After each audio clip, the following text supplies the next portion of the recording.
Greetings to everybody.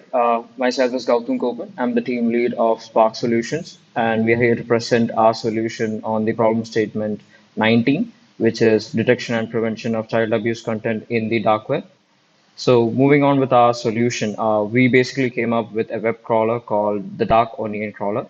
And through our extensive researches and studies that we did on studying on what a web crawler does, we were able to identify that the existing solutions of a web crawler can only be applied to the normal web systems where there are very much less number of trackers and anonymous users. So what we came up with a solution is to twitch the ongoing web crawlers in such a way that they can be trained and developed to be established or to be navigated into the dark web. And through this, we are planning to keep a track on the marketplaces and the .onion websites, which acts as a breeding ground for criminal activities that involve child abuses. The crawler will also be integrated with specially designed software modules that will be able to detect and keep track when a child abuse content is uploaded or re-updated, thereby trying to create a decisive crawler that will be able to mimic the uses of a pedophile or any other regular user in the dark web, thereby ensuring that the anonymity of the whole crawler is intact while it goes on executing a task. Coming to the tech stack, we are basically using an operating system called the Tail OS in collaboration with the Tor browser. Adding on to that, we are basically using Python as our programming language and JSON and XML as our dataset. Coming to the resources used, we were heavily dependent on CRX, which is a search engine that is dedicatedly used by the dark web, and the Honeypot, the government side, and Onion Search, which we took as a reference for our web crawler. As of now, we are not using any third-party API services to ensure that the national security is considered at a pivotal focus.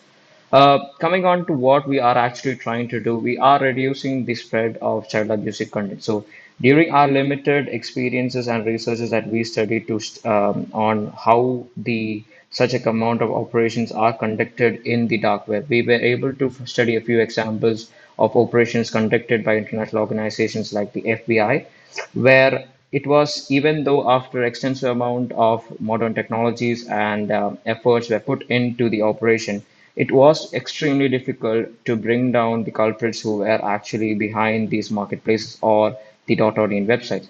Even though they were able to successfully bring down a few of the marketplaces, till date they are still not able to capture the criminals behind them. So it is because of the extreme anonymity that the dark web provides that it enhances or it reduces the chances of actually the culprits being get caught. So therefore, we came to a conclusion that rather than initially deriving all our focus into catching the culprits, we initially try to create a system that will take down any child abusive contents before it becomes viral in the dark web. Now, one of the major reasons why child abuse content cannot be stopped in the dark web is that the minute a new content is uploaded in the dark web, many people, especially the people who are interested in such contents, get hold of these contents and share it to other mediums. And that's how child abusive contents finds its way into the normal webs and even our WhatsApp groups. So basically, the only way to stop such activities is to identify then and there itself whenever new content is updated and to counter that same file by taking down the file as soon as possible. Now, moving on to the approach, coming to the software development that I was talking about to earlier, we'll be basically focusing on three major angle points: video analyzation, audio analyzation, and NLP. Under the video analyzation domain, we'll be mainly focusing on the nudity analysis, the private body part detection using deep learning, blood and harmful objects which may be used for or against the child will also be taken into consideration by using object identification algorithms, and also we'll have an attempt to determine the body size ratios between the attacker and the attackee. Basically, all these angles are used in such a way that the algorithm will be able to identify a possible child abusive content on the net. Moving on with the audio analyzation. Audio analyzation is a topic that is very widely ignored when it comes into detection of abusive content because most of our priorities are given into video analyzation. But large amount of data can be taken by focusing our attention on audio analyzation, like using the audio frequency analyzers. The system will be able to differentiate the age groups based on their voice frequencies, detect violence, analyze emotions with the support of feature recognitions and also taking the help of video analyzation. Coming to NLP, it has been brought to our notice that most of the descriptions of these videos regarding child abusive contents are transferred using encoded words or hot words, which are only known to the people who are actually using such abusive contents.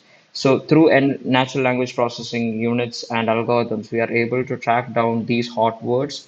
And whenever any new video is uploaded with relevance or any other attachments to such hot words, we'll be able to immediately track the video down. So coming to what actually our target is. So our main aim is to develop a system focusing on these three angles and their sub-threshold values, and thereby trying to train the model to identify whenever a possible child abusive content is brought in. Now, the main goal of the entire system is that we do realize that all these three different angles have their own disadvantages and advantages. Maybe there might be situations where the algorithm might get fooled by any of the video analysis parts, or the audio becomes corrupted, or noises get find its way into the data. So, in all these scenarios, we try to overcome the demerits of a particular angle by the merits of another angle. So that is the main goal of this entire software development call.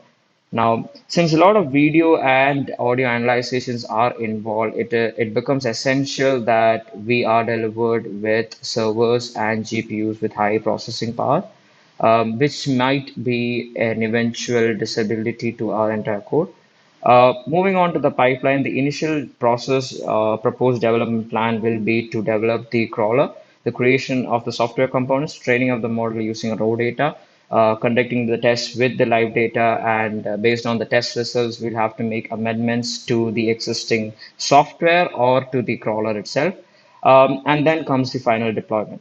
Now, coming to the documents that will be needed for the installation and evaluation of the crawler, we'll be mainly focusing on the architecture diagram of the entire operation, the module description, and since again hardware is going to be a possible threat to our entire operation, we have to maintain regular hardware checklist, and also server health also becomes invaluable content, since especially we are dealing with a topic like dark web where server health becomes a really important point. All the details of these codes that we are using for algorithms and for software development can be found in our repository link, which is mentioned over here. Again, no third-party APIs were used till now, and we will make it our first priority to ensure that the data is not given to any third-party APIs, as that will severely affect the national security. Coming on to the proposed UI, functional and flow in the pointers.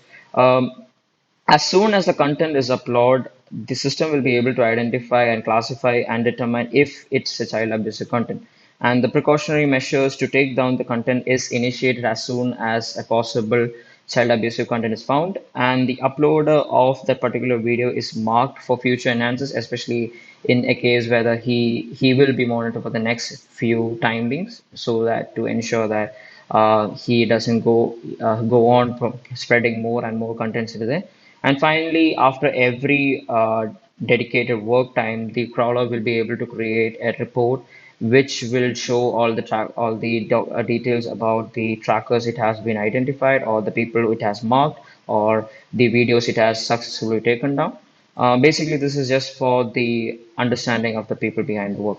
Now, coming to the vision of innovation, as part of our ongoing research, we had studied a few cleanup operations. Again, stating back to the examples of the FBI where they took down the marketplaces. So, one of the major thing is that most of the researchers that are focusing on the dark web are extremely oriented towards finding the culprit. But what we don't realize is that the people who are already involved in the dark web business is extremely talented. They are much more proactively thinking than the normal web users. Therefore, an attempt to go into a place that is extremely known for its anonymity and trying to get a person directly is going to be a bad idea.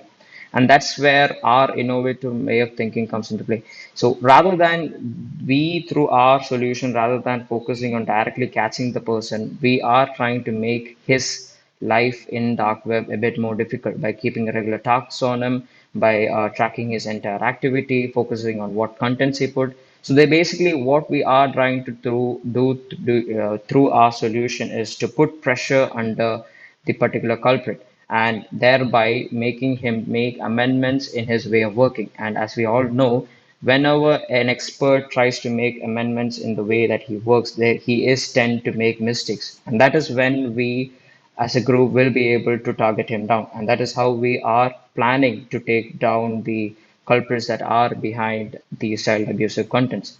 Now, coming to how fast we'll be able to deploy this mechanism, again, the major issue that we are facing is, again, since the dark web is an extremely anonymous place, it is extremely difficult to get reliable amount of data and to ensure a continuous flow of uninterrupted data from the dark web.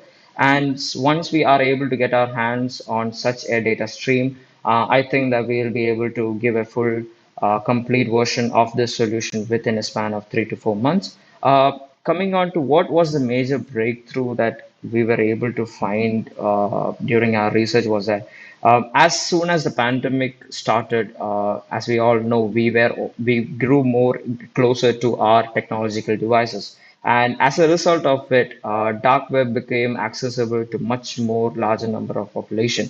And the number of users who used to use dark web has increased manifoldly once the pandemic started.